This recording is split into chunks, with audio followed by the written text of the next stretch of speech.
Once upon a time, there was a little boy named Timmy who loved dinosaurs and space. He read every dinosaur book he could get his hands on and spent hours gazing up at the stars and planets through his telescope. More than anything, Timmy dreamed of one day becoming an astronaut and exploring other worlds. One night, as Timmy was looking at Mars through his telescope, he noticed some strange shapes moving around on the surface. They looked like dinosaurs. He quickly grabbed his dinosaur book and started flipping through the pages, comparing the shapes he saw to the pictures. The long neck and small head looked just like a brontosaurus. And the giant spiky tail must belong to a stegosaurus. Timmy was so excited, he ran to wake up his parents. "Mom, Dad, you won't believe what I just saw on Mars. There are dinosaurs living there." But Timmy's parents just rolled over, half asleep. "That's nice, dear. Dinosaurs on Mars. Now go back to bed and get some rest," his mom said. The next morning, Timmy excitedly told his best friend Johnny about the dinosaurs he spotted through his telescope. But Johnny just laughed. "That's impossible. Dinosaurs have been extinct for millions of years. There's no way there are dinosaurs on Mars."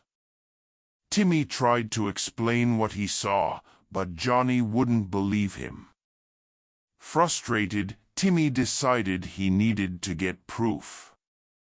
During recess that day at school, Timmy asked his science teacher, Mr. Stevens, how he could prove dinosaurs were living on Mars. Mr. Stevens scratched his beard thoughtfully.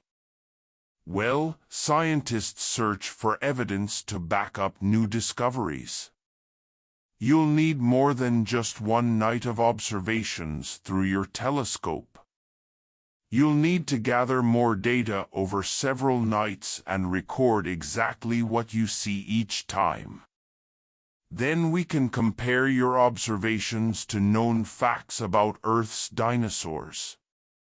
Timmy was determined to get proof. That night, he started a Dinosaur Mars observations journal. For the next 2 weeks, Timmy observed Mars every night and took detailed notes in his journal, sketching the dinosaurs he saw and labeling their features. He noticed some unique characteristics he hadn't seen in any of his dinosaur books. A T-Rex-like dinosaur with 5 horns on its head and a spiked tail club like an ankylosaurus. After compiling his observations into a report, Timmy presented his findings to Mr. Stevens at school. Mr. Stevens was astonished by Timmy's thorough research. He agreed they needed to dig deeper to prove there were dinosaurs on Mars. The next weekend, Mr. Stevens took Timmy to the Planetary Research Institute, where they met with Dr. Catherine Jones, a leading Mars biologist. Timmy showed Dr. Jones his Dinosaur Mars Observations Journal and report. She was impressed with his work, but skeptical of his claims. Dr. Jones explained that even the most powerful telescopes on Earth can't show clear details on Mars' surface. She suggested the shapes Timmy saw were just indistinct geological formations that his mind connected to dinosaurs, from all the books he'd read. She affectionately called it dinosaurs on the brain. Timmy was disappointed, but he wasn't going to give up that easily. If the telescopes on Earth weren't good enough, he decided he would go to Mars himself to investigate. Timmy started taking the tests to qualify for the Youth Astronaut Training Program, studying Mars geology and biology for hours each night. Timmy passed the tests at the top of his class, and was selected for the prestigious training program at the Mars Exploration Academy. For the next several years, Timmy learned everything he could about Mars and what it would take to survive there. He made friends with other young trainees who shared his sense of adventure.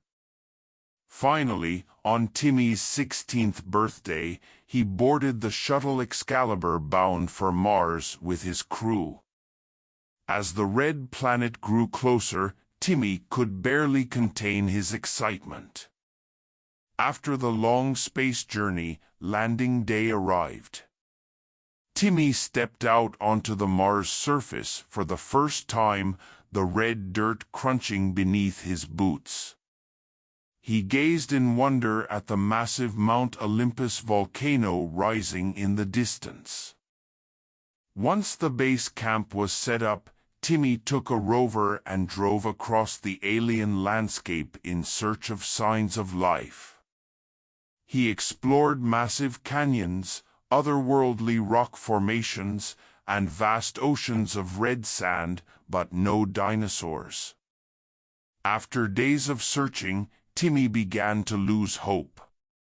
On the 7th day, as Timmy was driving back dejected, something flashed in the sun ahead. He stopped the rover and grabbed his binoculars. There, drinking from a crystal blue lake, was a small herd of brontosaurus-like dinosaurs. Timmy could hardly believe his eyes. He quickly snapped photos as proof. Racing back to base camp, Timmy proudly showed the photos of real living dinosaurs on Mars to his crew. His friends were astonished, but this was the proof they needed.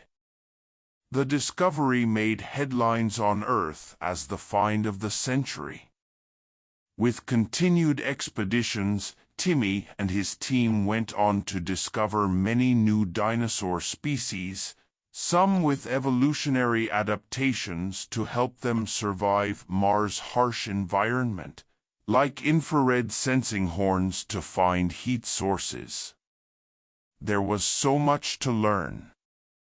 Timmy was thrilled to validate his childhood observations, proving dinosaurs really did live on Mars all along.